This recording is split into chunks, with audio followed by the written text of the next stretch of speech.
विद्यामित्रं प्रवासेषु भार्यामित्रं गृहेषु रुग्णस्य चौषधमित्रं धर्मो मित्रं मृत्युस्य च. कर्म धर्म संरक्षण आणि संगोपन यांचा एकमेव मिलाप म्हणजेच श्री हरिश्चंद्र श्रीपतिराव धनकुडे. श्री श्रीपतिराव गणपती धनकुडे यांच्या कुटुंबातला हा लहान मुलगा. श्रीपतिराव यांना एकूण 6 मुले होती. मारोतीराव, धनाजीराव, हरिश्चंद्र, भागुबाई, अनसुयाबाई आणि शारदा यांचे एकत्र कुटुंब असल्याने घरात सतत नंदनवन बहरलेले असायचे. श्री हरिश्चंद्र यांचा जन्म 1 जून 1949 साली बाणेर या गावात झाला. हरतालिकेच्या मुहूर्तावर जन्म झाल्याने त्यांचे नाव हरिश्चंद्र असे ठेवण्यात आले. वडिलांचा शेती व्यवसाय असल्याने हरिश्चंद्र यांचे बालपण बाणेर गावी गेले. पुढे 1 जून 1957 औंधमध्ये शिवाजी मंदिर येथे 11वी पर्यंतचे शिक्षण घेतले. 11वीच्या शिक्षणानंतर वडिलांना शेतीत मदत म्हणून ते काम करू लागले आणि त्यांचे शिक्षण तिथेच सुटले गेले.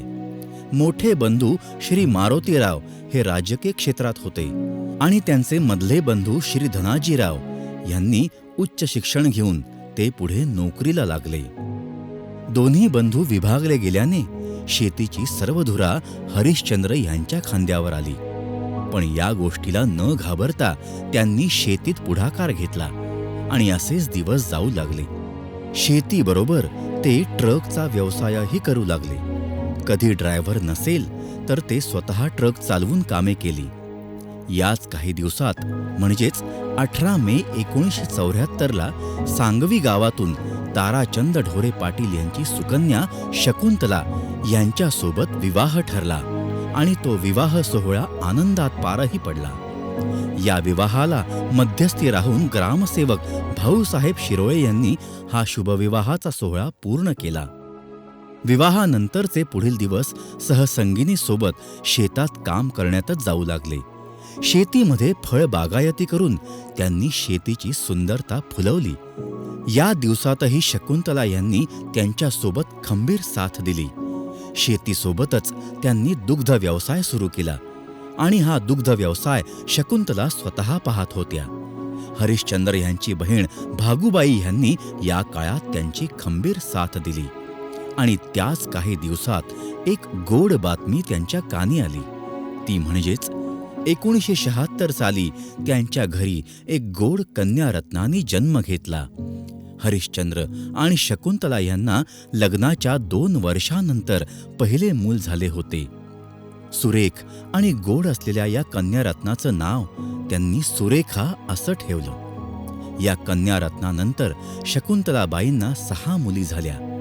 सुशीला, सुवर्णा, शीतल, हेमलता, सायली आणि भारती या 7 मुलींच्या नंतर 1992 साली शकुंतलाबाई यांच्या पोटी चिरंजीवी रत्न जन्माला आले. श्रींच्या आशीर्वादाने झाल्याने त्यांचे नाव श्रीनाथ असे ठेवण्यात आले. मुलीबरोबर त्यांनी त्यांची बहीण भागुबाई यांचाही सांभाळ केला. आता त्यांच्या संसाराची वेल बहरत चालली होती. मुलं मोठी होऊ लागली. याच काही दिवसात त्यांनी शेतीबरोबर वीटभट्टीचे काम आणि कपड्याचे दुकानही चालवले. हे सर्व करत असताना त्यांनी मुलींचे शिक्षण पूर्ण करण्यास सुरुवात केली.